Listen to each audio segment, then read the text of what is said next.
Hi everyone, Anthony Fantano here, internet's busiest music nerd. Today I'm feeling great and I have a lot of reasons to feel great. Number one, we recently broke 13,000 subscribers on the channel. Oh hell yeah, I'm feeling unstoppable. Hey Cal. Hey there, how you doing, my greatest buddy in the whole wide world? You're stupid.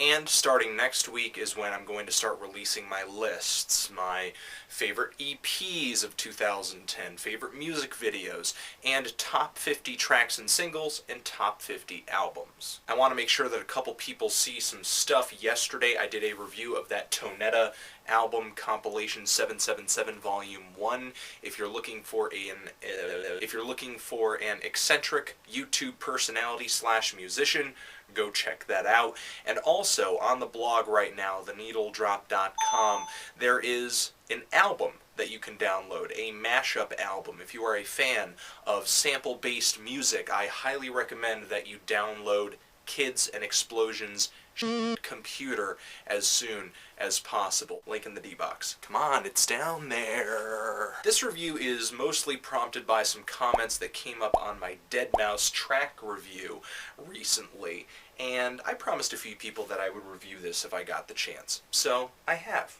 Here we go. Electronica producer and multi-instrumentalist Sonny Moore, or Skrillex, has been called everything from breakcore to dubstep to drum and bass to progressive house. And I wouldn't say it's because he's impossible to classify, but the music on his new EP, Scary Monsters and Nice Sprites, literally incorporates all of those elements. There are plenty of house crescendos, very glitchy edits, that infamous dubstep wop wop wop wop, and very manipulated samples as well. And it's funny because in this music there is so much flying at you at once. It would be impossible to note every single little noise and manipulation that buzzes by the first time around, or even the third time around. But all of this stuff is very well placed to the point that it doesn't make Scary Monsters and Nice Sprites difficult to listen to. In fact, for me, if you're into loud music, if you're into dance beats, it's very easy to listen to.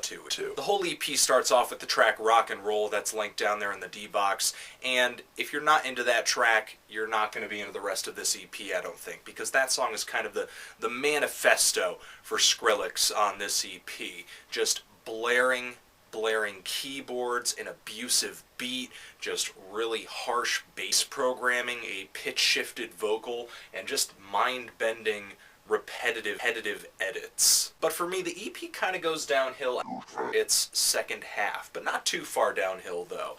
There are some features with Penny, Bare Noise, Foreign Beggars, and I kind of get the feeling that Skrillex is tailoring his edits, tailoring the builds and the falls of his music just to kind of make way for his guests. Things get padded out a bit on the tail end of this EP with 3 remixes, most of which don't really bring a whole ton to the table that the original mixes didn't, except for that Zed track where he completely overhauls the song Scary Monsters and Nice Sprites. It's got a really great beat and is a fresh take on that original version. Now to me, this thing just sounds like a fidgety dance robot, really relentless, just constantly malfunctioning and sparking in every direction, and it seems like it's on the verge of breaking down or overheating or just becoming so overwhelming that they can't handle it anymore, but it never quite gets to that point. I'm feeling a light 7 on this thing, not for lack of overall enjoyment, but it just felt a little inconsistent to me.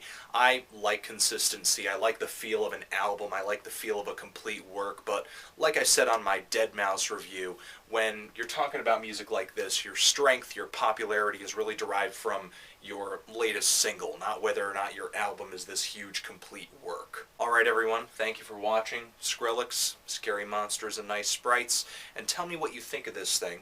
Did you like it, did you hate it, and why? And what should I review next? Forever.